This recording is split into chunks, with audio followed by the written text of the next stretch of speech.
Hi friends, welcome to my channel. So already ಹೇಳಿದಂತೆ so ಅನುದಾನಿತ ಒಂದು ಪ್ರೌಢಶಾಲೆ ಮತ್ತು ಅನುದಾನಿತ ಪದವಿ ಪೂರ್ವ ಕಾಲೇಜಿನಲ್ಲಿ ನಿವೃತ್ತಿ, ನಿಧನ, ರಾಜೀನಾಮೆ ಮತ್ತು ಇತರೆ ಕಾರಣಗಳಿಂದ 2020ನೇ ಸಾಲಿನವರಿಗೆ ಖಾಲಿ ಇರುವ ಹುದ್ದೆಗಳೆಷ್ಟು ಅಂತ ಒಂದು ಪ್ರಶ್ನೆ ಇತ್ತು. ಸೊ ಹುದ್ದೆಗಳು ಪ್ರೌಢಶಾಲೆಯಲ್ಲಿ ಅನುದಾನಿತ ಪ್ರೌಢಶಾಲೆಗೆ ಸಂಬಂಧಿಸಿದಂತೆ 4564 ಹುದ್ದೆಗಳು.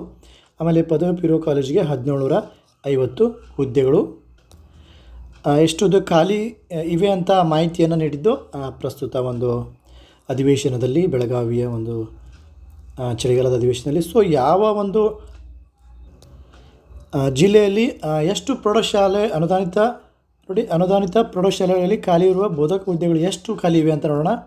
ಬೆಂಗಳೂರು ಉತ್ತರ 136, ಬೆಂಗಳೂರು ದಕ್ಷಿಣ 195, ಬೆಂಗಳೂರು ಗ್ರಾಮಾಂತರ 86, ಕೋಲಾರ 81, ರಾಮನಗರ 77, ಚಿಕ್ಕಬಳ್ಳಾಪುರ 51, ದಾವಣಗೆರೆ 149, ಚಿತ್ರದುರ್ಗ 301, ಮಧುಗಿರಿ 135, ತುಮಕೂರು 301,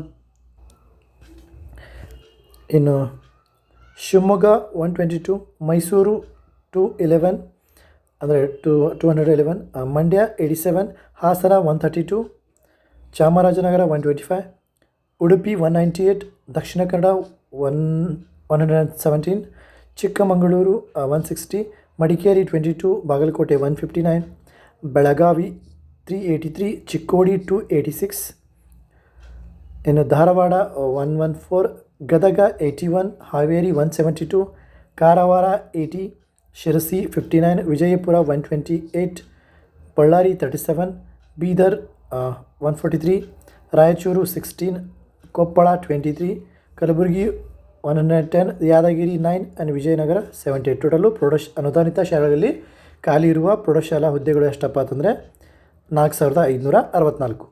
ಇನ್ನು ನೋಡಿ, ಅನುದಾನಿತ ಪದವಿ ಪೂರ್ವ ಕಾಲೇಜುಗಳನ್ನ PUC ಅನುದಾನಿತ ಒಂದು ಕಾಲೇಜುಗಳಲ್ಲಿ ಎಷ್ಟು ಖಾಲಿ ಹುದ್ದೆಗಳು ಇವೆ ಜಿಲ್ಲಾವಾರು ನೋಡೋಣ.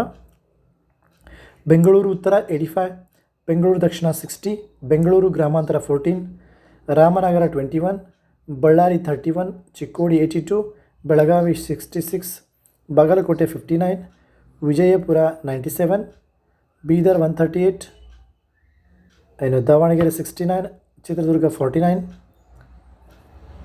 ಚಿಕ್ಕಮಗಳೂರು 19, ಗದಗ 83, ಹಾವೇರಿ 84, ಧಾರವಾಡ 99, ಕಲಬುರಗಿ 86, ಯಾದಗಿರಿಯಲ್ಲಿ ಯಾವುದೇ ಹುದ್ದೆ ಖಾಲಿ ಇಲ್ಲ.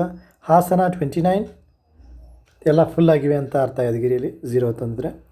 ಇನ್ನು ಚಿಕ್ಕಬಳ್ಳಾಪುರ 8, ಕೋಲಾರ 14, ಚಾಮರಾಜನಗರ 14, ಮೈಸೂರು 41, ಮಂಡ್ಯ 35, ಉತ್ತರ ಕನ್ನಡ 40, ಕೊಪ್ಪಳ 17, ರಾಯಚೂರು 32, ಮಂಗಳೂರು 66, ಉಡುಪಿ 50, ಶಿವಮೊಗ್ಗ 64, ತುಮಕೂರು 190, ಕೊಡಗು 8.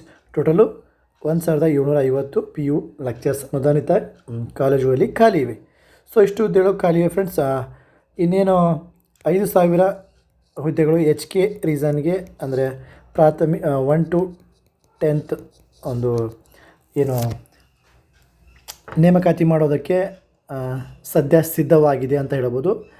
ಕೆಲವು ಮೀಸಲಾತಿ ಗೊಂದಲಗಳಿರೋದ್ರಿಂದ ಅದು ಮಾಡಿದ ನಂತರ ಬರುತ್ತೆ, ಇದು ಫಸ್ಟ್ ಬರುತ್ತೆ 5000 ಹುದ್ದೆಗಳ ಒಂದು ನೋಟಿಫಿಕೇಷನ್. ಅದಾದ ನಂತರ ಇವು ಪ್ರೌಢಶಾಲೆಗಳ ಹುದ್ದೆಗಳು ಖಾಲಿ ಇವೆ, PU ಲೆಕ್ಚರ್ ಖಾಲಿ ಇವೆ, ಆಮೇಲೆ ಡಿಗ್ರಿ ಲೆಕ್ಚರ್ದು ಕೂಡ ಬರಬಹುದು.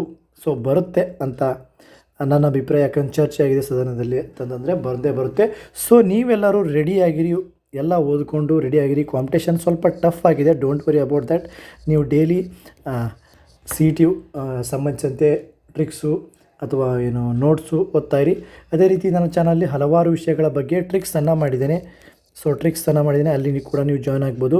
ಅಥವಾ ಮತ್ತೇನಾದರೂ ಈ ವಿಷಯದ ಬಗ್ಗೆ ನಾನು ವಿಡಿಯೋ ಮಾಡಬೇಕಂತಂದರೆ ನೀವು ಕಮೆಂಟ್ ಬಾಕ್ಸಲ್ಲಿ ಕಮೆಂಟ್ ಮಾಡಿ, ಆ ವಿಷಯದ ಬಗ್ಗೆ ವಿಡಿಯೋ ಮಾಡ್ತೀನಿ ಅಂತ ಹೇಳ್ತಾ, ಆಲ್ ದ ಬೆಸ್ಟ್ ಫ್ರೆಂಡ್ಸ್.